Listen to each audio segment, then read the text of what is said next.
ஆண்டவராய் இயேசு கிறிஸ்துவின் நாமத்தினால் உங்கள் யாவருக்கு என்னுடைய அன்பான வாழ்த்துக்களை நன்றிகள் நான் தெரிவித்துக் கொள்கிறேன். அப்பொழுது அந்த மனிதன் வீட்டுக்கு போனான். லாபான் ஒட்டகங்களின் கட்டவிழ்த்து ஒட்டகங்களுக்கு வைக்கோலும் தீவனமும் போட்டான். அவனும் அவனோடு வந்தவர்களும் தங்கள் கால்களை கழுவிக்கொள்ள தண்ணீர் கொடுத்தான்.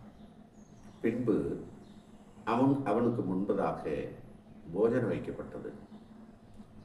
நான் வந்த காரியத்தை சொல்லும் முன்னே ருசிக்க மாட்டேன் என்றான். அதற்கு சொல்லும் என்றான்.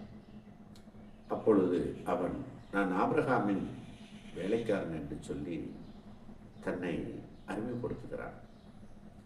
தேவனுடைய சமூகத்துக்கு முன்பதாக எலியாசர் தன் எஜமானாகிய ஆபிரகாமுக்கு உண்மை உத்தமமும் கடமையுள்ளவனாக பொறுப்போடு தன் எஜமான் பணித்த காரியத்தை எவ்வளவு நேர்த்தியாக கையாளுகிறார் என்பதை இதன் மூலமாக நாம் அறிகிறோம். நம்முடைய எஜமானாகிய தேவனுக்கு நாம் அப்படி உண்மையாக இருக்கிறோமா? தேவனுக்கு நாம் நன்றி சொல்வோம்.